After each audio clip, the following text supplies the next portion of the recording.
Hello, hello. Hi there. We're just staring at ourselves doing this video. It is very weird. But welcome to it's our 15th episode. Oh, really? Yes. And did you remember I promised we'd get on video and you didn't think it would ever happen? Because I didn't want it to happen. I know. That was the other part to it. But hi, I'm doing this under protest. Just want you all to know. It is so weird looking at yourself. Yeah, don't look. But Okay. then we'll be facing the other way. I don't know. Oh, well, I have to read. All right, whatever. I ordered a generic tablet so that I could read my notes from, but it's not coming until tomorrow. So I'm reading because at my computer, I use it for this, right? So for today, I'm going to read from my iPhone. Okay. So I know it's weird. And I'm holding this microphone because I'm a low talker. So, and I'm not close enough to the microphone stand, but whatever. Our lives seem to parallel Seinfeld. Low talker. It's terrible. That's why he wound up wearing that puffy shirt. Yes. From the low talker. Yes, At least I'm not a close talker. I hate that shit. That is annoying. No, we don't like that. I was somewhere the other day. This lady was so close to me. I could feel her breathing on the back of my neck. Where where were you? I went to the Stephen Colbert show the other day. You did? I did. How was that? It was good. But you had to wait for a long time, and this lady was breathing on me. Like while you... So I kept... were you seated already? No. Oh, you were waiting. No, when we went to be seated, she was directly behind me, like almost on me. Wow. She's a weirdo. She was all in leopard print. Never trust people who dress all in leopard print. That is that's a red flag for sure. It is. Yeah, that's crazy. Anyway, sorry. So, I'm just interested in the behind the scenes of that. Does he say anything interesting, like in breaks or anything? Not in breaks, but before the show, there was a Q&A. With him? Yes. That's cool. And I'm so stupid. I had something to say, but I was too shy to say it. You're not stupid. It's just, I'm not just stupid. I'm stupid. No, you're not stupid. You're shy. What are you going to do? Yes. But okay. Whatever. What would you have said? Well, he used to be in this really weird show called Strangers with Candy with Amy Sedaris. Oh, that sounds creepy. It's so weird. It's such a weird show. I would like to recommend it, but you'd have to be a weirdo like me to like it. But okay, weirdos. Yes. If you like weird shows, then definitely Strangers with Candy with Amy Sedaris. Is she related to the David? David Sedaris, yes. I'm obsessed with that family. What, sister or wife? Sister. Nice. No, he's gay. He has a husband. Oh, I didn't know. Well, I don't know if they're married. Yeah, I don't know. Anyway. Okay. So you were going to ask him about that then? Yeah. That actually was a very good question to ask about that. Yeah. Oh, well. What are you going to do? Dave, I'm calling you David. Steven, if you're watching, what do you want to know about it? I just want to know how it was working with Amy Sedaris, if they still talk. I'm going to say yes. These people always still talk. I know. I follow her on Instagram. I just love her. I don't do any of these things. This is all I do. All right. Anyway. Fine. Well, anyway, I don't think we introduced ourselves. All right. I'm Selene Castrovilla. I'm Pascale. You're finally seeing us, if you didn't know before. I mean, you see us on the thing. I guess. Someone said, who is that, when they looked at the picture of Life in Jest? What do you mean? Well, I thought they were asking about you, but then they looked at me and who's that? I'm like, they asked you who you were? Yeah. She said I looked like I was 20. But that's not true. I don't look 20. No, that wasn't that long ago. No, it wasn't the other day, but it wasn't 20. No. And yeah, of course I airbrushed it. What am I going to do? But you know what? You look 20. High five. I don't think I look. No 5? Well, I don't know. She kind of looked at me like, you're fake. You know? Oh, shit. I'm not fake. By the way, I'm so not a high five person. I don't know where that came from. Don't look at my hands because they're yucky. My nail polish always me just too. comes I off. don't care. Nobody cares. All right. So this is, again, our 15th episode. And do you know what they say? They say most podcasts don't make it to 10. Really? Yeah. Well, by the way, we have to have a toast. Oh, sorry. A toast to us. Okay. Look, these are almost like, remember that? What's that show that we, no, you don't watch it, but I do. I don't know what show you're talking about. They get married, they meet, Love is Blind. Like a lot of those shows, they have the glasses you can't see through. Oh, yeah. We watched that when we were in Scotland, right? Or England. That was Married at First Sight. Oh, okay. Yeah. I thought it was the same thing. In Married at First Sight's a little worse. They get married and they meet at the altar. Love is Blind, they meet, but they don't see each other, and then they propose. Okay. And then they decide if they're going to get married at the very end. Yeah. These shows aren't for me. I have to be in the mood, but I watched that last season. It was fun. I was talking to my daughter-in-law and my son about it. So that makes it fun, having somebody to share with cool. it. Yeah. And then my mother-in-law watched part of it, like the last episode when she was hanging out, one night. And then I went to go do deliveries and I said, I want to see the reunion show. She goes, I watched it. I go, you watched the reunion? And I was like, but I want to watch it. She goes, I'll watch it again. I'm like, but Barbara, you don't even know these people. Because by the end, only 2 couples were up out of all these people, like everybody so she didn't even know most of the people in the reunion show. Yeah, but sometimes it's just fun. I guess it was. She saw it twice. All right. So our first, I hate this phone. I have to keep doing my Face ID. It's so annoying. Oh, I'm so whiny. You know what people would have done for things like these things we have? Yeah, what do they call those first world problems? Oh, really? It's terrible. Okay. And by the way, my mic is sitting in the stand I bought for it didn't work, so I have a milk frother. So I've stuck it in the milk frother. Whatever works. Yeah. Okay. We're going to talk about everything you wanted to know about Hanukkah, but we're afraid to ask. And I know you've been afraid for a long time. Of course. There's a lot of questions. Burning questions. Okay. Well, funny you say about burning because it's the Festival of Lights with the candles. See? So you did. I know that. That's good. I know about menorahs. And that you light one every day, right? Through Hanukkah? Yes. Very good. So so we'll start off with the description of the holiday. And of course, when you want to know the description of a holiday, you go to Town and Country magazine. Really? Oh, I don't know. I Googled and this is what came up. That is not where I got. Okay. The holiday commemorates the triumph of a band of rebel Jews. Do you know what they were called? No. The Maccabees. Oh, I do. From Rugrats. Is that was in Rugrats? Oh, you don't remember that? I don't remember the Maccabees. I just know that they had a show about the Maccabees. Anybody else watch Rugrats? I remember the Passover one very well. Yeah, I love that, but I don't. But I did. I remember seeing this, but I thought it was a little more confusing. The Hanukkah one. So there were a band of rebel Jews, the Maccabees, and they triumphed in reclaiming the temple in Jerusalem from the Greek Syrians. Their victory is documented in the 1st and 2nd book of Maccabees. Okay, that doesn't sound bad. Okay, well, no, I'll tell you something's up with them for sure. So the 1st and 2nd book of Maccabees are Jewish historical works that describe the Maccabean revolt against the Syrian and Greek authorities in the 2nd century BC. Okay, so Hanukkah therefore celebrates freedom from oppression. That's cool. That's great. However, those books were never included in the Hebrew Bible or Tanakh, Tanakh.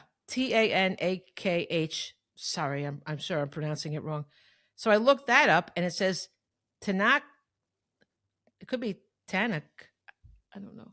Tanakh I don't know. Is an acronym derived from the names of the 3 divisions of the Hebrew Bible: Torah, which is instruction or law, also called the Pentateuch, Nevi'im, the prophets, and I'm really sorry that I can't pronounce these things, and Ketuvim, the writings. Okay, so all these things are part of the Hebrew Bible. I've only heard of the Torah. Right. That's definitely the most famous part. Yeah. For sure. Yeah. So because these books were not included in the Hebrew Bible, they're not canonical in Judaism, which means that they're not included in the list of sacred books officially accepted as genuine. Really? I wonder why. Well, I said that too. Why? So I Googled it. And as we all do. And it said later Jewish leaders thought poorly of the rule of the Hasmonean dynasty. The Hasmonean dynasty is with the Maccabees. There were 2 Maccabees left.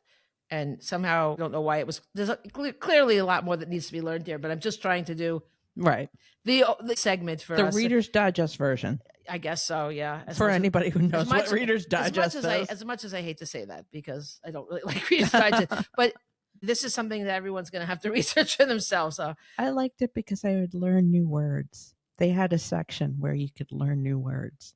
Oh, I didn't nice. read the rest of it. There was a poem I really loved. For some reason, I guess I saw it in a waiting room, right? And there was a poem called The Fox that I just loved. And my son Michael came home and he just started mocking it. And I'm like, hey, I love that poem. He goes, I love it too. I'll have to share that poem one day. And I would like to know everybody's thoughts on it. Okay. So for several reasons, they thought poorly of the rule. And a document so openly celebratory of them was problematic. So the Torah doesn't mention Hanukkah at all. That's interesting. Other Jewish holidays like Passover and Rosh Hashanah hold more significance. Yes, that I've heard. Yes.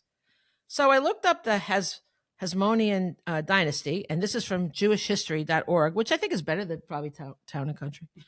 And I'm going to try to put all this stuff in the show notes.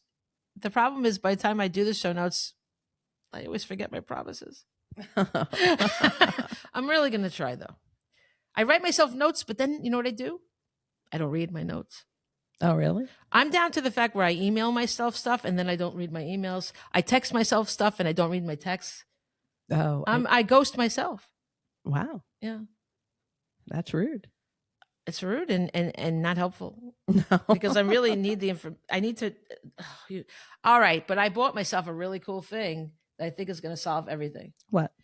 Okay. Do you remember I told you about that notebook that it's like, it's electronic and you write in it and then it transcribes it and then you can download it or whatever? That's crazy, really? Oh, yeah. But it's called I don't remember, but the really thing to know about it is it's incredibly expensive. Oh, really? And I was like, there's no way. I'm like, maybe I can find a cheap one. So I bought one, $20. And it's not like the other one has like, you can have endless notebooks in it or whatever. This one, it's an actual like a notebook you write in and you download the software and it sends you the transcript, not in your handwriting. It could be typed. Oh, that's nice. amazing. Yeah, that's cool. I don't know if it's gonna be able to read my handwriting, but this is going to be amazing. I'm hoping that if I have everything in one place, sent to one place, I'll know to look there. Oh, cool. You know, so we'll see. I'll give you an update on that. Okay. All right. So I'm reading now what it said on the jewishhistory.org page. The Hasmonean era is among the most glorious in Jewish history, yet contained seeds of self-destruction that almost destroyed everything. Ta-da! That's intense, right? It is. Yeah. Many people are under the impression that after the miracle of Hanukkah, the war with the Greeks was over, but far from it. I did not know that. The miracle of Hanukkah. Honestly, I didn't know they were fighting with the Greeks to begin with. I don't think I knew it was the Greeks either. The miracle of Hanukkah actually occurred only in the third year of the war. After the Jews reconquered Jerusalem, rededicated the temple, and experienced the miracle of the little flask of oil that burned 8 days, the war dragged out another 5 to 7 years. Good God. Exactly. This is just another example of us only getting pieces of a picture. Yes. The Jewish rebels won the revolt, but then they faced another challenge. They needed, but now, okay, we're going back to, that's why they don't want to talk about that. But now we're going back to the story of how Hanukkah happened. Okay. So they needed to burn a candelabra for 8 days in order to rededicate their temple. And here's a great source. According to NPR, they only had enough oil to burn the candle for one night, but miraculously, the oil lasted long enough for them to reclaim the temple. 8 nights. And Hanukkah commemorates those nights. So that's why Hanukkah is called the Festival of Lights, right? I like that. I like that name too, Festival of Lights. What? You didn't say right. What? I said that's why Hanukkah is called the Festival of Lights, right? Right. Oh. Is that what? Wrong. What the fuck is happening right now? I needed you to take my cue. I did not. Like, I like that. It is a nice, no idea where you were going with that. It is a nice name. It is. But, okay. So this is from myjewishlearning.com. All right. Hanukkah today is often referred to as the Festival of Lights or Chag HaOrim in Hebrew. Okay. I hope I got that right. The odds are slim. The origins of this term, my son's wife's name is at the end of that reem. Hagorim. The origins of this term are quite old, going back to the Jewish historian Josephus Flavius, which weirdly I feel like I've heard of him. I like the Josephus. Josephus for the rest of us, like Yeah, Festivus? it's like Festivus. I kind of like Flavius, actually. I kind of like it It's got a too. cool name. Okay, so Josephus lived in Jerusalem in the 1st century of the Common Era. Everybody's got errors. In his work, Antiquities of the Jews, Josephus describes the origins of the holiday we now know as Hanukkah. So Josephus wrote, and this is a quote, "And so Judah and his fellow citizens celebrated the festival of the restoration of the sacrifices of the temple for 8 days and omitted no sort of pleasure, for everyone feasted upon very rich and splendid sacrifices. And they honored God and delighted themselves with psalms of praise and the playing of harps. Indeed, they were so very glad at the revival of their customs, and after so long a time, having unexpectedly regained their right to worship, that they made it a law for their posterity that they should keep a festival celebrating the restoration of the temple worship for 8 days. And from that time to this, we celebrate this, which we call the Festival of Lights, because, I imagine, beyond our hopes, this rite was brought to light, and so this name was placed on the festival." You know what's missing there? What? That miracle about the oil. Oh, yeah. So Josephus's account, this is from the site, but it's not, his quote is ended. This is the site again.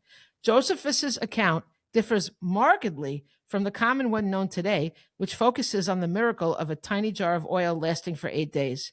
It is that miracle that is normally evoked as explanation for the 8 days of the festival and the 8 candles of the Hanukkah menorah. But Josephus makes no mention of the miracle of the oil and speculates that the name comes from the fact that the right to worship and sacrifice again in the ancient temple was brought to light. So our earliest source suggests that it is not the physical lights of the holiday we are commemorating, but the restoration of the ancient temple practices that, thanks to the courage of the Maccabees, was again brought to light. All right. So those Maccabees are looking good. I know there was something bad about them. I don't know. I'm going with they're good. I'm just reading what I got, and I'll tell you, it's far from, everybody has to research it for themselves because I don't know. You know what movie I did watch? 8 Crazy Nights. That's a movie? Adam Sandler. He made a movie? Yeah, it's a cartoon. Oh, God. I'm just not the biggest fan of Adam Sandler. I think he's I don't know. silly. I know, but for some reason, he makes me laugh. Even his shitty movies make me laugh. Was it The Wedding Singer? Was that all right? Was that good? I liked it. I like it when the woman's wearing his Van Halen shirt and he said, "Take it off before you curse the band," or something. I don't remember which one that's funny. That was that movie. That's Wedding Singer? Yeah. I don't know. Anyway, whatever. He's all right. That boy is all right. I met him once. We walked by each other and he put out his fist and he went fisty fisty. He did? He did. That was odd. Yeah, but he just said that to you without you saying anything to him? No, he just said fisty fisty and stuck out his fist. That's really funny, actually. It was funny. I like that. Makes me like him more. I just don't find him very funny. I don't know. I find really ridiculous things funny. Yeah, I don't. Yeah. No, that's. But I do love The Hangover. But I think I know. But then we saw This Is the End. Is that the name of the movie? And you hated it, and I loved it. There was a couple of parts. Oh my God! I thought that movie was hilarious. I liked when they said we just got jacked by Hermione. And I liked when Rihanna fell into the depths of hell. But anyway, go ahead. Let's go back to Hanukkah. Okay, now we're going to have some Hanukkah fun facts, okay? Yes. But there's a discrepancy about the origin of the holiday's name. Really? Uh-huh. There's 2 magazines that say different things. There's Good Housekeeping and there's Town and Country. Those are both crap magazines. Well, I'm sorry. I'm just sorry for anybody who reads them. I'm sure there's a real answer, but I don't know what it is. And so I'm just going to give you what each one said. Good Housekeeping says that the holiday derives its name from the rededication of the Second Temple in Jerusalem. It says in Hebrew, Hanukkah means dedication. But Town and Country said the word Hanukkah comes from the Hebrew word Hannukah, or to teach. Completely different explanations. I like the first one. I do think I saw that first one on another site too. So that might be right. But I don't know. Does it say why it's spelled two different ways? Oh yeah, and we're going to get to the Hanukkah spelling. Okay. It's more than two. Oh really? Oh, you've never seen? Well, you see, I've only seen two. I grew up in the 5 towns, okay, and I used to call myself Jew by proxy, and that's the one religion I know more than any other. And you could say I don't know that much, Okay. but I can sing Hannukah in its entirety. Nice. Including Uruaki. I won't. Would you like the whole thing? No. No. I'll do an outtake. I've actually heard you sing the whole thing. I used to take my kids to my husband's my grandmother too. My nanny. They always had like a Christmas party at her condo, so we did have an Agila. Me and my kids. They all thought we were Jewish. It's funny. No, well, yeah. I mean, that's okay. I love it. By the way, fun fact: Nanny would call me. Who do you call it? She did. Who do you call it?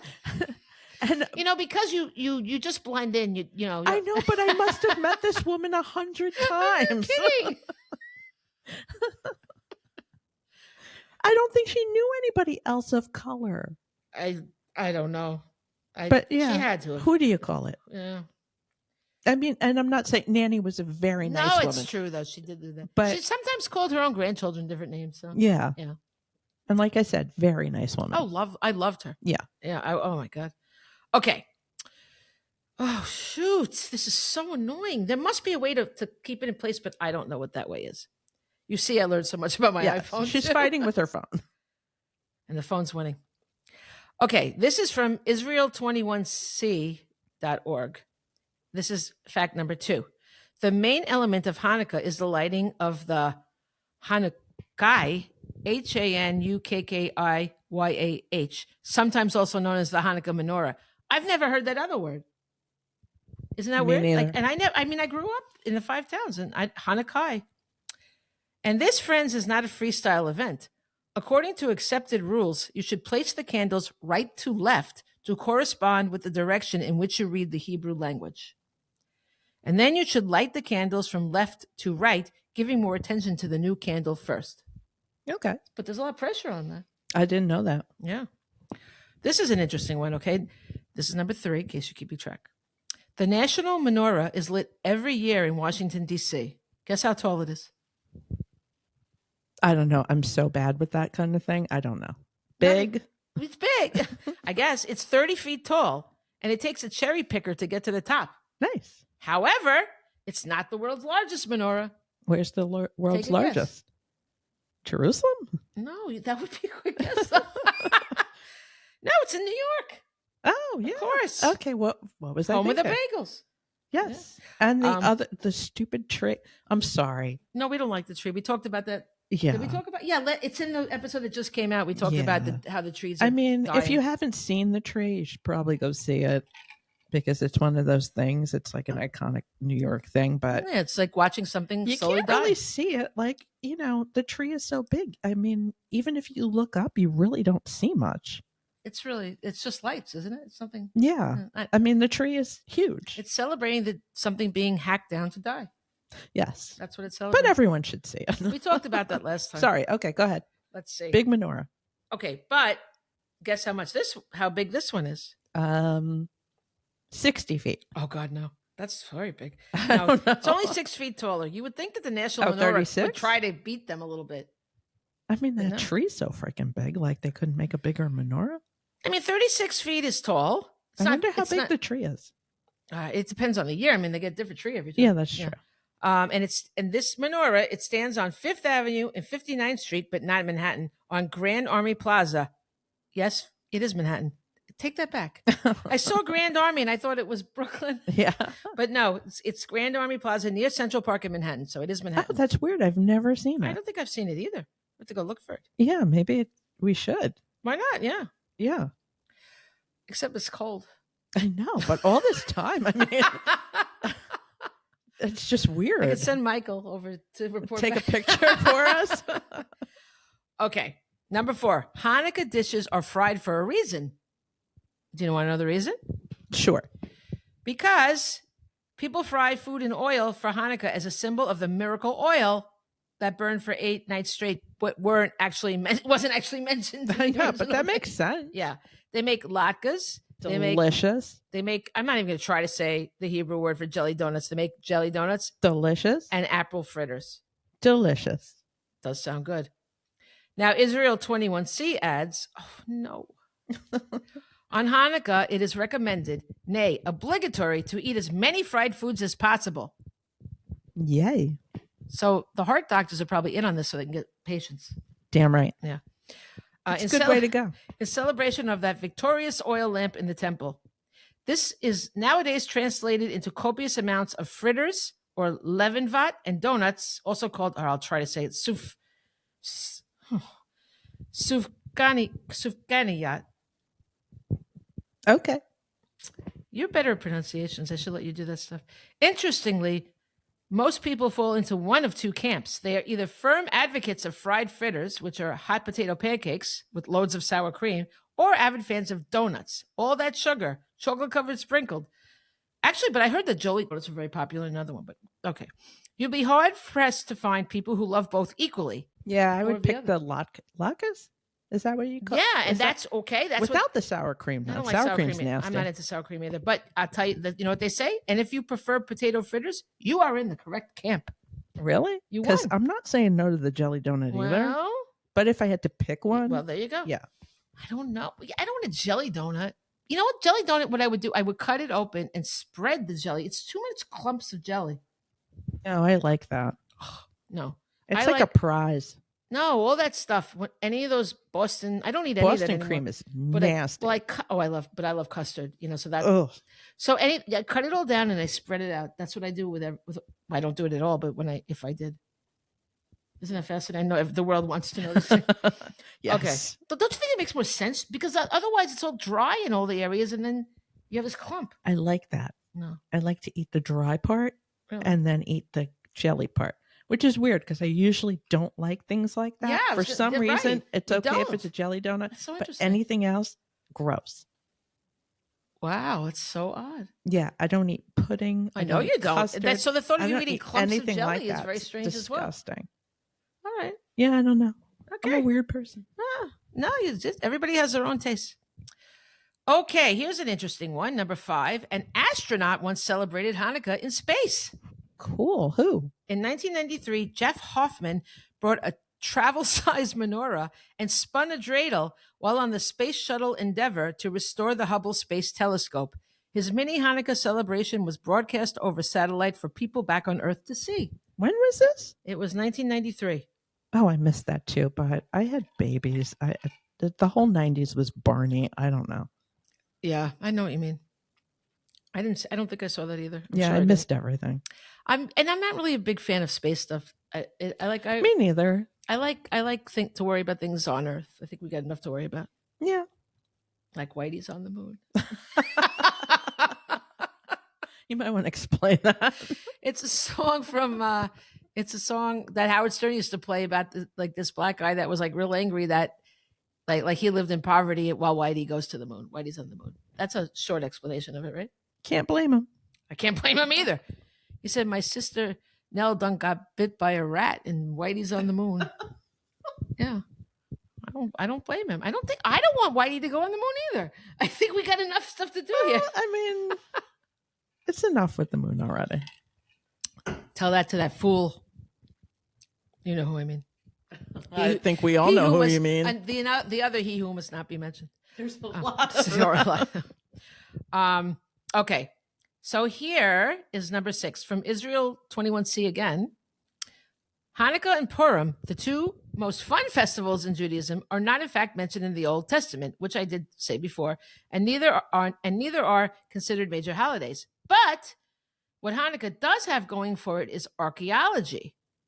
Now, Purim took place in Iran, so it's very difficult for them to dig up evidence there. But a couple of years ago, for example, it's gone. Archaeologists unearthed that's my name, Seleucid. You know, it's an ancient Greek because my name is Greek, moon goddess. Seleucid fortification that was destroyed by the Hasmoneans, who are the Hanukkah heroes, that's what it says, some 2,100 years ago, right about the same time of the Hanukkah story. Other Hanukkah-inspired finds include a coin cache. Is that how you say it? C-H? Is it cache?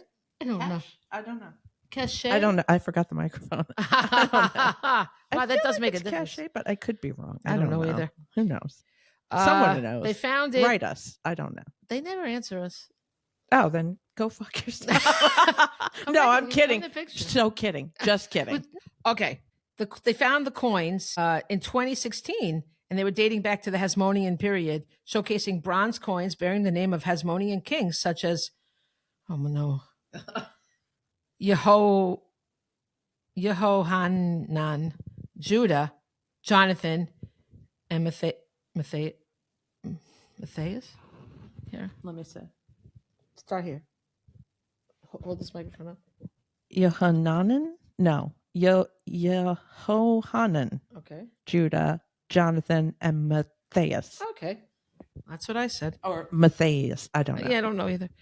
In 2020, meanwhile, look at this. A perfectly preserved oil lamp was discovered in excavations of the Pilgrimage Road in Jerusalem, city of David.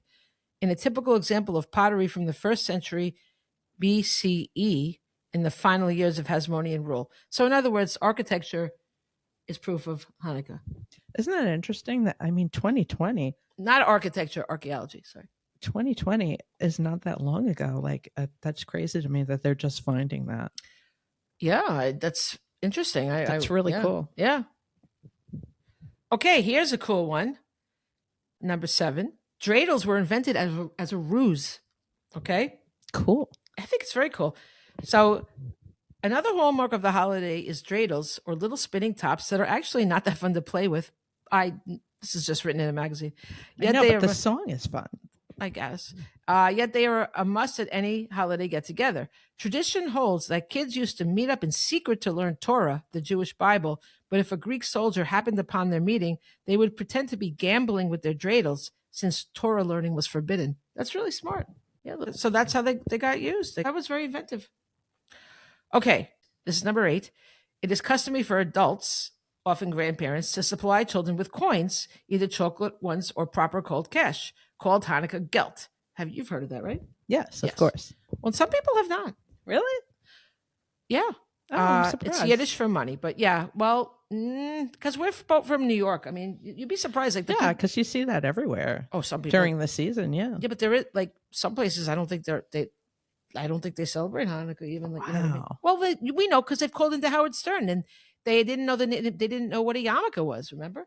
I know. These people. Once my friend was reading this book, and she goes, "Oh, it's the art of yarmulke."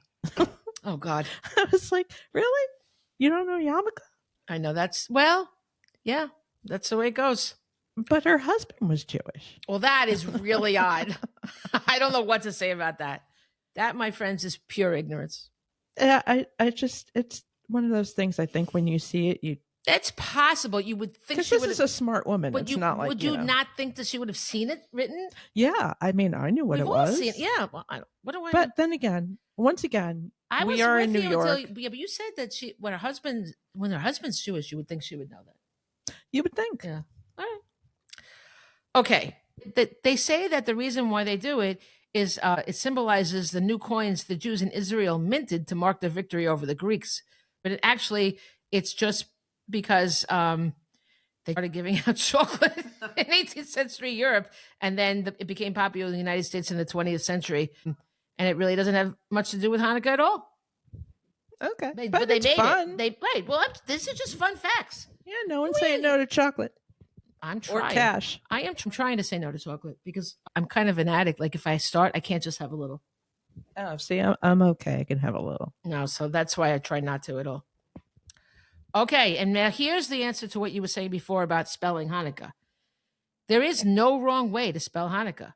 You may have seen the holiday spelled at like Hanukkah, Hanuka, or Chanukah. The list goes on.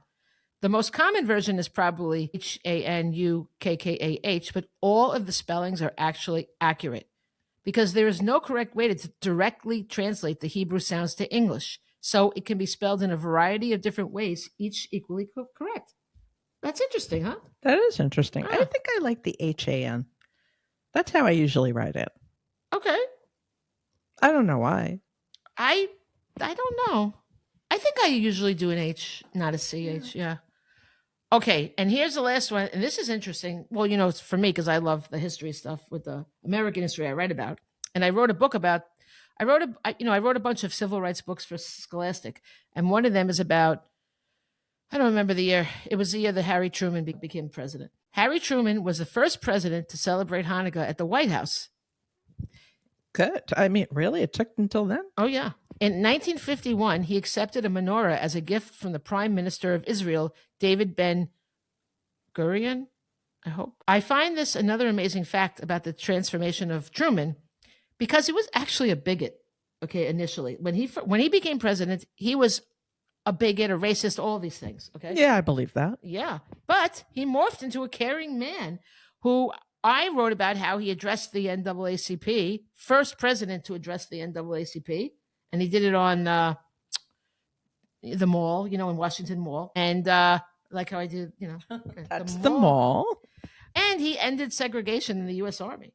Oh, good for him. And in fact, his black supporters were the reason he won re-election. Wow. So he turned it around. He really did. See, anybody can turn it around. That really gives me hope because you don't often hear stories like that. Yes. You know what it was? He was very into the military. And when a black man came home from the military and he got on a bus, he got beaten like severely. He almost died. And I think he was blinded. And he was so upset by hearing that it just took because he was raised by people that enslaved people. You know what I mean? So he was, how it was ingrained in him. But when he it was one human story. And that's what it took. He had to humanize people, not just think of them as a group, which is such a powerful thing. Yes, I agree. I really love that. Of course, I don't love what he did with the bombs. Yeah, no, I don't know. That wasn't cool. But I don't know. I don't know what to say. Okay. That part of Truman is very good. If Roosevelt hadn't died, they probably wouldn't have done the bombs. True. Because the actually war, I'm saying true, but I don't know. Because the war was pretty much they knew the Japanese were going to surrender. So like there was really, I don't know. It's unfortunate. Okay. Now we have our second segment. Okay. It's called Wrestling with Education. We're doing the wrestling and Hanukkah in the same thing? Yes. Oh, wow. Okay. Okay. What time is it? Do you see countdown on this? Yeah, it's right there. All right, we're going to be okay. If we run long, we run long. This is worth it. Okay? You know how I got. No. Crazy. Okay. I'm not taking sides on politics, but I just have to say something here. It's going to be long. Linda McMahon is Trump's nominee to head the Department of Education. All right. And when I think about education, the World Wrestling Entertainment immediately springs to mind, right? Of course. Their vocabularies and their grammar. Damn right. Ivy League level, wouldn't you agree? Oh, yes, absolutely. Their voracious quest for knowledge. Love it. Devotion to truth. Absolutely. Their citizenship. Damn right. And their regard for their fellow man. Excellent. Stunning. Young fans of the WWE learn great lessons. I have to say, I was a young fan. Really? Yeah. Oh, my. Young fan, old fan. You're a fan still? No, oh. I haven't watched it in years, but I used to. Oh, boy. Okay. I've only seen wrestlers on Howard. As usual, Howard is my connection to it. Even its name, WWE, World Wrestling Entertainment. They changed it. It used to be World Wrestling Federation. I know, but they're trying to make it acceptable. Like they admitted it wasn't real. Why? To appeal to children, to appeal to younger people. Okay.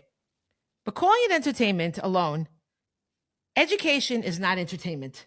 Okay? No, absolutely not. It is engaging. It is enriching. But entertainment is not these things. Entertainment is passive. Education is active. Entertainment, like WWE, is vegetation, not education. Guilty.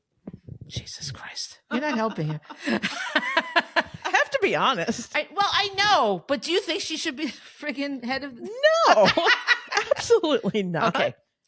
It is a distraction from education and certainly from reading. It is designed to create and keep customers for their product. Okay?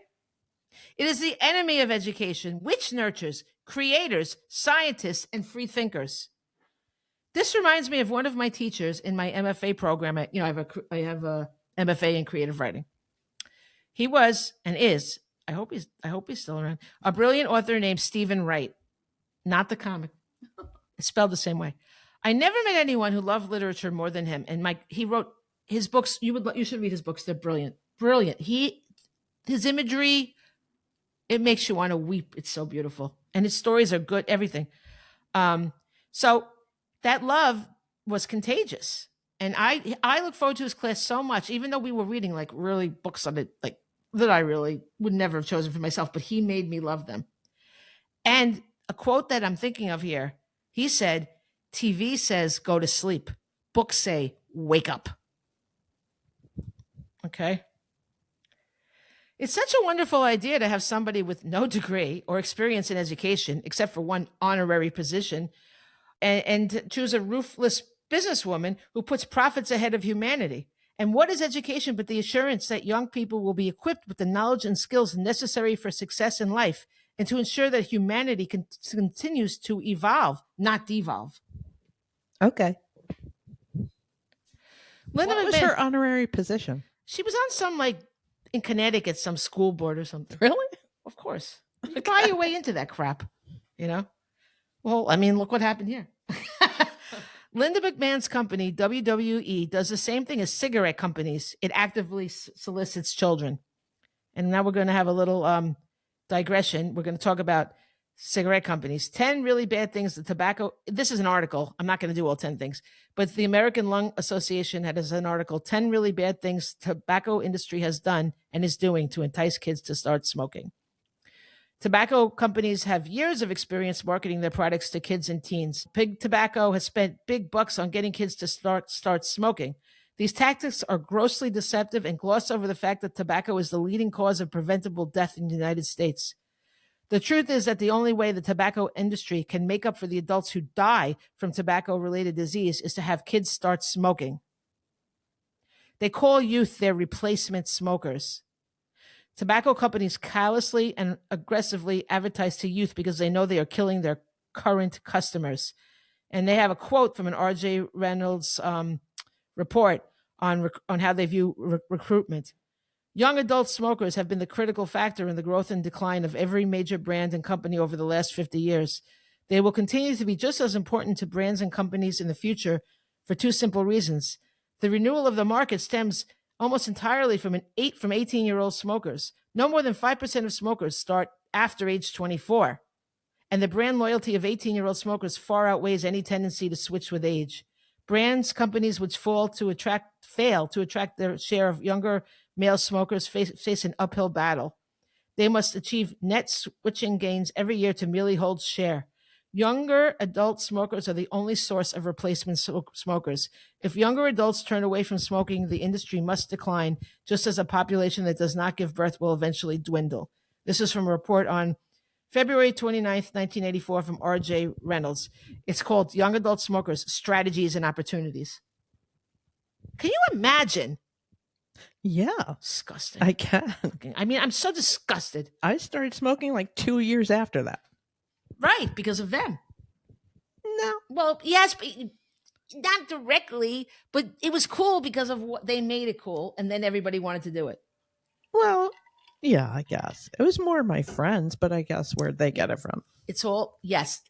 There's a reason why things are thought of as cool. It doesn't just pop into someone's head, let's smoke. It's these things. Okay, let me explain. One is marketing candy and fruit-flavored products. Just like children's cereals, they had flavors in cigarettes, except they prohibited them in 2009, except menthol was still allowed. And I think there's now legislation trying to get rid of menthol. I don't think it's actually been done yet. What were the other flavors? They had vanilla, cherry, chocolate, blueberry, even flavors from popular children's cereals. I never knew anybody who smoked anything like that. Well, they had it. And now they have it with vaping. Yeah, vaping definitely. Yeah, so there's a lot of different flavors. And honestly, I think the vape. I think we don't have all the, that's newer, so we don't really have the statistics. But I think it's worse. Those kids are coming down with serious diseases young. Oh yeah, and they seem to have a harder time quitting. That's from personal experience. Right. That's what I think. I've yeah. Okay, number 2 is celebrity endorsements. Famous names and well-known faces have a lot of influence, so the kids want to be like their favorite rock star. Coupons and QR codes. The cost of cigarettes has a very significant effect on youth smoking, so they give them price discounts, and they're practically giving them away to the kids, but they know that they'll recoup the money because once they're addicted, and once they're going to just, now they're going to want it no matter what, right? It's like, it is a drug really, I guess, but it's just like the same concept. And once the QR code is scanned, the industry can contact the person directly through their phones. Online ads in popular magazines. They said they found this information in the April 2023 edition of Sports Illustrated. Big Tobacco pushes their message by placing ads, big ones, in magazines and publications that are popular with kids. The more exposure adolescents and teens have to tobacco advertising, the more likely they are to start smoking. Now, this is the one that's going to blow you away. I thought they weren't allowed to do that anymore. No, the TV is not allowed. I thought magazines were too. Well, maybe. I thought that nobody could advertise cigarettes according anymore. To this, it says they can. I don't know. It doesn't. It says pushes. It doesn't say it ended. I don't know. That's what it says. Okay, product placement on TV. Now this is before. This is outlawed. But did you ever notice some cartoon characters smoking cigarettes? Yeah, way back when. Yeah. Yeah. Who do you remember? Who it was?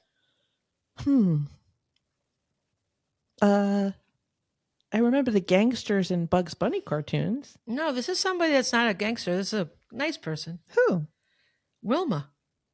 Wilma smoked? And a specific Winston cigarettes she smoked. Wilma, we're talking about the Flintstones for anybody who doesn't know Wilma. I don't remember her ever smoking. Oh yeah, not Barney. Who's the one? Fred lights her cigarette. Well, good for wait, Fred. There's a picture. Okay, look. Oh, with a Zippo, no less. Guys. Well, everybody used to smoke on TV. All those old movies, everybody smoked. Oh, movies, yeah. But I'm talking about cartoon characters. Yeah. I didn't know cartoon characters, but I know people smoked. They did. And they probably all died because it was smoking all indoors. I don't know. But yeah, well, yes. But I mean, to put it in a cartoon. Yeah, that was way back when. Yeah, they did. Like that. And then the next thing is cartoon characters that they created, like Joe Camel. Okay. A 1991 study found that Joe Camel was at least as well known as Mickey Mouse among 3 to 6 year olds. Yeah, everybody knew Joe Camel. Cartoons became so effective at addicting kids to tobacco, they were prohibited as part of the historic Tobacco Master Settlement Agreement in 46 states and the District of Columbia. And they reached that settlement with the 5 largest tobacco companies in 1998. Well, thank God for that. Okay, so now let's look at the WWE and kids, okay? And this is from our favorite Wikipedia. World Wrestling Entertainment, WWE, officially moved to TV PG on July 22nd, 2008, with the 2008 SummerSlam pay-per-view as the first to receive the rating. So that made it okay for kids to, parents felt comfortable letting kids watch them, right? Oh, I let my kids watch it way before that. Oh, Pascale. I did. Jesus. I watched it as a kid. Okay. Well, I'm just telling you about this is the marketing. And then they released the WWE Kids magazine in 2008. And then they debuted the Saturday Morning Slam television program in 2012. And then the WWE reported that revenue nearly tripled after the move to TV PG due to corporate partnerships with companies like Mattel and Post Cereals. Oh, yeah. They called this their PG era. It's like Taylor Swift with her era. Yeah, there was a WWE restaurant in Times Square. Oh, my. You know I went there. Oh, God. They called this their PG. I've never seen it. I've only heard them on Howard Stern. Oh, yeah. I have no patience for that. Oh, I watched it a lot. Okay. Okay. They said that the WWE could give the audience what they want in a far more sophisticated way when they did the PG, which is interesting. WWE. Bean is I'm going to mute this for a second. There is a mute button. Go away. Go. You go now. We've been here for hours. That's funny because you can see you saying it. It's shoot, it's still. I give up. I muted it, but you can still see me. You didn't unmute it. I didn't know that I was muting it, but you still saw me. I was telling the dog, "You go now. You've been here for hours." Yes, because we usually don't do video, so we can't see you. Move in. Hello. There we go. Hi, Bean.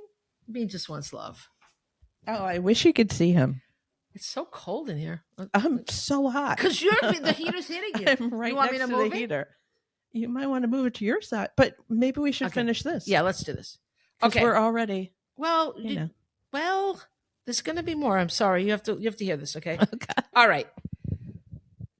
Well, when they after the Chris Benoit, I think that's his name, double murder and suicide in 2007, that really hastened them to do this kid thing, and then WWE CEO Linda McMahon described the transition away from TV 14 as a cradle to the grave approach to appeal to younger viewers. In other words, they wanted to get him from the cradle to the grave the entire time. That's not cool. They declared the PG era over in 2013 to 2014, but the PG rating remains to this day, even though the content has shifted back to its rawer qualities. And it should be definitely more than PG. It's still PG. Comicbook.com wrote in 2023 that while WWE's weekly shows still have a TV PG rating, they since leaned back towards their product being accessible to all ages rather than being more kid-friendly. That's not good. Okay. And the Sports Journal published a study how viewing professional wrestling may affect children. So I'm going to put a link to this. There's a lot. Let's just put it this way. It doesn't affect them well. They did a study with teachers all around the country. Teachers sent in surveys about their students and whether they watch wrestling. About 40% of the boys watched wrestling. And then they said how they felt about it, how it affected their ability to teach in the room, and how these kids were affected. So let's see. What was I going to say? Well, hold on. I'm trying to skip forward because I know we have less time than I thought. Okay.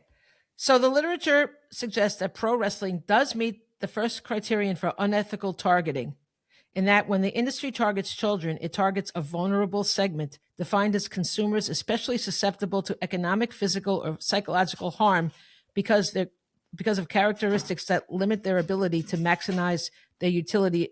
Oh, and that's a lot. They're vulnerable because they're young. They don't have their full faculties done. They're still learning. We're all learning, but they're really learning. Let's see. Research has shown that children's limited life experience and developmental stage cognitive abilities leave them particularly vulnerable to learning from televised messages. Television teaches children cognitive scripts that influence their behavior, including social interaction. Let's see. So it was teachers across the country, and they replied that WWE watching children were more aggressive, less attentive, and often tired from staying up late watching wrestling. Particularly troubling, and this was years ago. Okay, this isn't now. Particularly troubling was male students' treatment of female students. Here's an example: sexually connotative behavior observed, including male students' imitation of a wrestler called the Godfather. At the time of the data collection, this character was a pimp who was walked to the ring by scantily clad women who were called the Ho Train. In imitating this wrestler, the students called female classmates Ho. They also repeated the Godfather catchphrase, "Pimpin' ain't easy." I'm sorry. Is this what we need for children? The boys also imitated hand gestures made by the D-Generation X Wrestlers, which was a professional wrestling group that was a key part of the WWE's Attitude Era. They really are like Taylor Swift with her eras. Oh, yeah. Yeah. The wrestlers would point their hands toward their crotch to form a V or X shape. Like that. Oh, you knew it. Yeah. implying that the viewer should suck it. The young boys reenacted this to female classmates and actually said, suck it. That's not cool. No. You find this so funny, don't you? I do. I'm sorry. It's not funny. We watched it. My son watched it. You know him. He's not like that at all. You think this should continue? No, I'm not saying I think it should continue because it's gotten worse over time. Right. Like, that stuff didn't happen. It wasn't sexualized when we watched it. It wasn't? Okay. No. Anyway, so all this to say that they said it was bad. They said that wrestling does indeed produce negative effects in the form of physical, verbal, and attitudinal imitation by children who are regular viewers of the wrestling programming. So naturally, the solution should be to put one of the WWE owners in control of our nation's children's education. Yeah, that's crazy talk. Now it gets even darker. Linda McMahon is named as a defendant in a lawsuit that was filed in October 2024, this year. Okay? She and her husband and the WWE are accused of negligence with regards to the Ring Boy scandal in which Vince McMahon, right? Yeah. What did I say? No, you said her husband. Yeah. I just wanted to clarify. The Ring Boy scandal in which multiple WWE personnel, including ring announcer Mel Phillips and wrestlers Pat Patterson and Terry Garvin, either resigned or were dismissed in 1992 after being accused of sexually assaulting young boys who were initially fans and then hired to work for Phillips as ring boys. Oh my God, really? Yes. That is horrible. And in particular, Phillips had already been dismissed in 1988 for sexual misconduct, but then had been rehired several weeks afterward under the condition that, and this is a quote, he stopped chasing after kids. Oh my God. This is like the Priest thing. Wow. Yeah. McMahon's possible involvement in the Ring Boy scandal was known prior to her tenure as a small business administrator. By the way, that's what she got last time last time she did the small business administration. That was last Trump administration, and now this.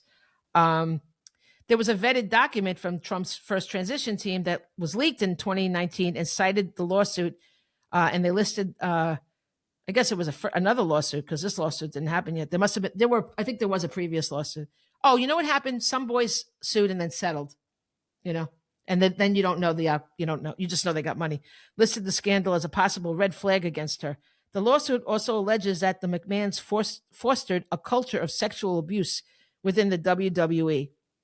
I can see how perfect Linda is for this job. It sure is. Right? But to be fair, is there physical proof that she knew about the abuse? Probably. Yes. In Rolling Stone magazine, there's a great article that I'm going to hopefully link. If not, Google it, guys. Both the WWE in 1992 and the FBI in 1993 came into possession of a videotape that showed Phillips doing exactly what multiple boys accused him of doing, forcibly rubbing a boy's foot on his crotch. Ew. That's not. Why didn't he go to jail? What happened? No, I don't know. He's dead now, but he was never arrested or anything. This is God. a failure for young people on all sides. It's absolutely vile. So now these older boys are, because there's that new law that they took away the time limit, the statute of limitations for these kind of crimes. So that's why this lawsuit can happen now. Because these boys, they got the courage. Often people that are sexually abused don't want to talk about it until much later on. And now with luckily the climate we're in now is acceptable. They're not going to be, they're not going to be made fun of. They're not, they're going to be, actually people are going to commend them for coming forward. That wasn't like that before. No. So this is, I don't know what to say. It's so upsetting. Okay. The first, one ring boy, Tom Cole, spoke out about it in the early 90s about the abuse he endured, but it's so sad about him. I'm going to cry. He went to wrestling matches trying to escape abuse at home. He was being hit at home. Oh God. And so it's like out of the frying pan and into the fire, but what happened was he did speak out about it, but then he rejoined them. You know somebody who has rejoined people after being abused? Yes. Okay. Apparently that's a thing. I did not know it. Because it's like they were abused, but it's also the only people that ever sort of showed them anything. Yes, that cared about them, or in their minds cared about them. It's so sad. It's very sad. It's sad to watch.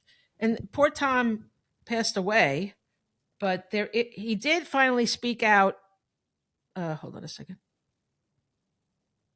He did finally speak out, and there, in an interview in the Wrestling Perspective, which they call the Thinking Fans newsletter. So bravo to them, because they weren't just like trying to sweep it under the rug. They did write about it.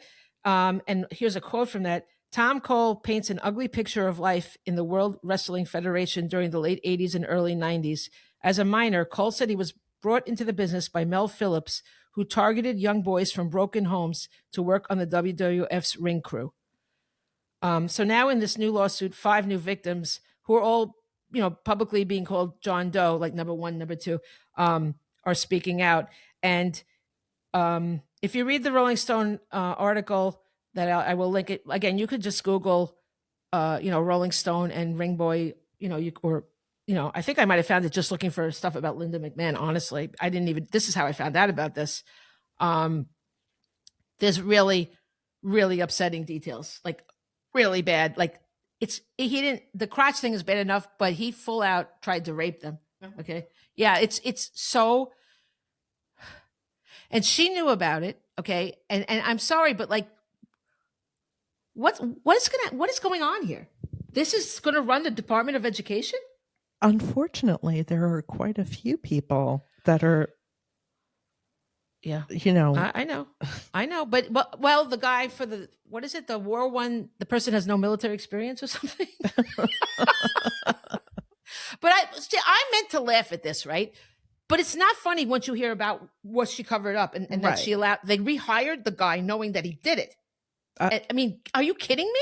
This is just like that priest scandal.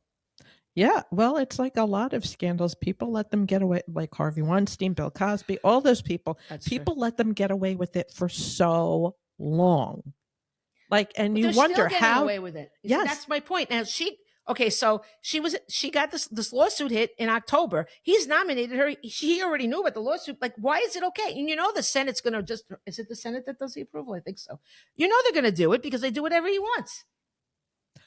This is all really an attempt to just destroy education, because honestly, my aunt always told me this, my Aunt Olga Bloom, she always said there's a plot to destroy the middle class and the lower class, but like it's pretty obvious with the lower class, but it's insidious with the middle class. They don't really show it. They kind of convince the middle class that they're for them, but they're not. And the education system is so flawed as it is. Okay. But because they make all these rules and these things, and these teachers are so overworked that they can't even do the actual curriculum that they're meant to do. But the rich kids they pay for those better educations. So they're the ones getting these different educations, and then this is going to be like the final collapse. And actually, I've heard that they might get rid of the Department of Education and give it to the states. Well, good luck if you live in Alabama. That's where we're headed. I mean, but we're not getting political, right? But listen, when it comes to education, I think we should all be on the same page. Okay, the children are everything. What are we doing here if not for children? A lot of people are not on the same page, unfortunately. Well, I think that anybody, despite any political party, should care about the future of young people. Of course they should. I mean, even if they don't actually care about them, the country will never succeed if these kids aren't educated. I have to say that's part of the problem, is that they don't think about anybody else. Well, I don't know. I'm staying out of it mostly, but when it comes to education, I can't. I think I care too much about these kids. And when you think about the sexual abuse stuff, what the hell? This is a person with no integrity and no experience. Why? Give her something else. She can run the small business thing again, whatever. What was that? I don't know. She could do something else. But I mean, this is just like a slap in the face to young people. I agree. No. All right. I guess that's all I can say about the subject. That's all I have to say about that. I do have one side note. Okay.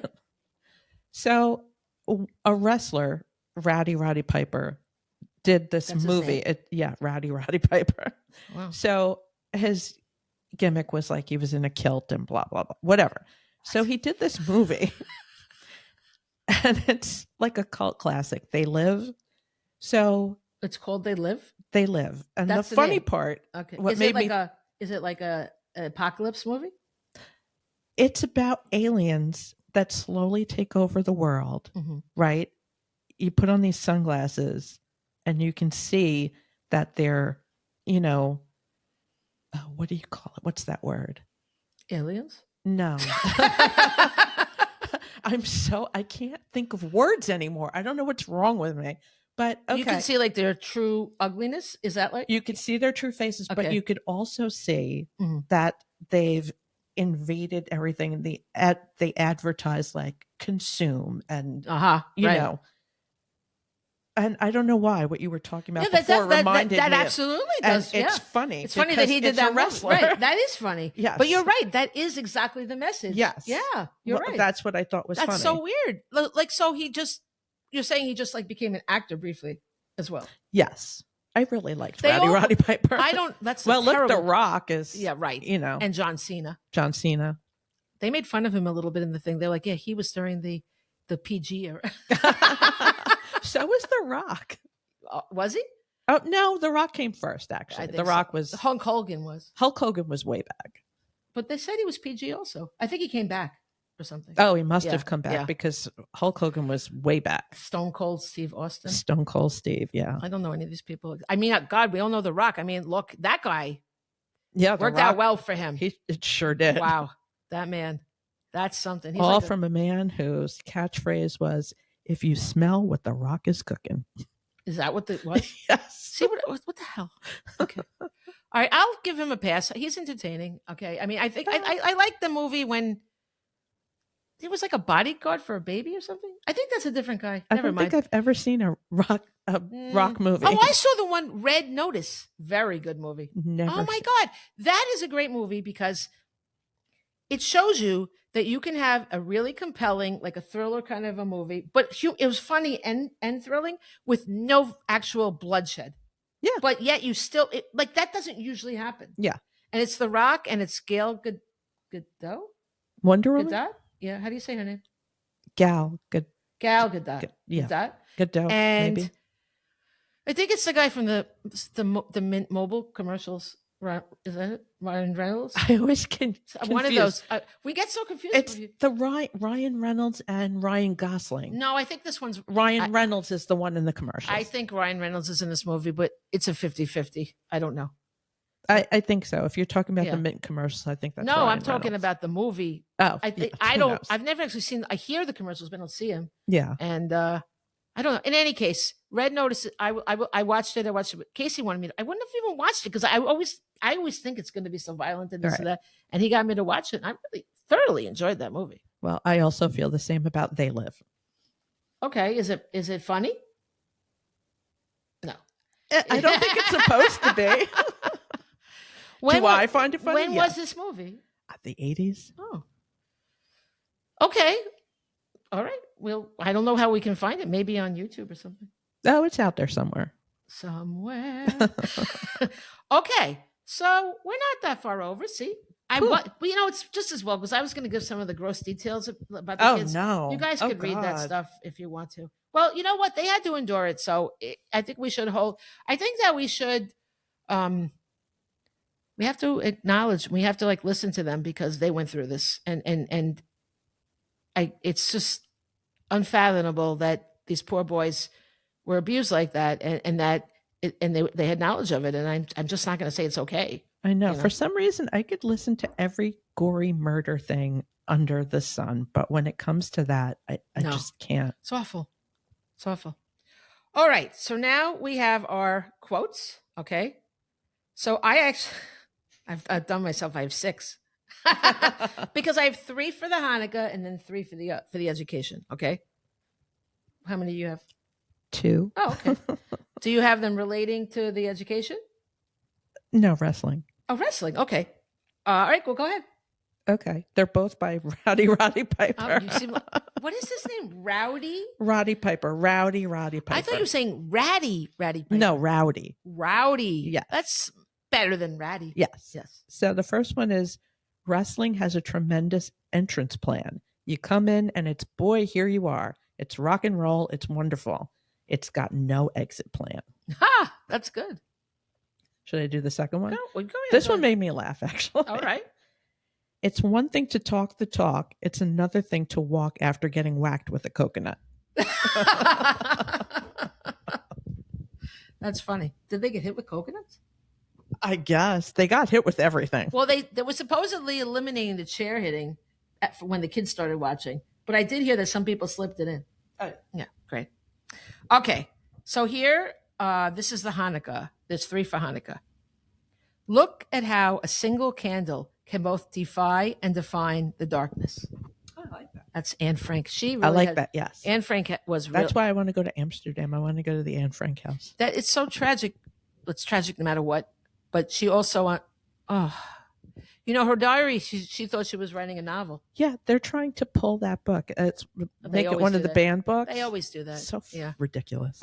I mean, it's just another example of you're trying to like erase the horror of what happened. And she wrote it so well. She was a great writer. So sad. The second one is, there are 2 ways of spreading light: to be the candle or the mirror that reflects it. That was by Edith Wharton, the novelist. And then this is a quote I've always loved. Albert Einstein: there are only 2 ways to live your life. One is as though nothing is a miracle, and the other as though everything is a miracle. I like that a lot. Yeah, that one I've had printed out, put it around places. So true, Okay, so here are the ones for the education. Nelson Mandela said, education is the most powerful weapon which you can use to change the world. Helen Keller said, the highest result of education is tolerance. And boy, do we need that these days, right? And Aristotle said, it is the mark of an educated mind to be able to entertain a thought without accepting it. Right? Yeah, that one's very true. Yeah. Okay. Well, I hope everybody enjoyed our first video. It's on, well, if you're seeing this, you know how to find it. So thank you. What do I always say? Au revoir. Good day. Woo!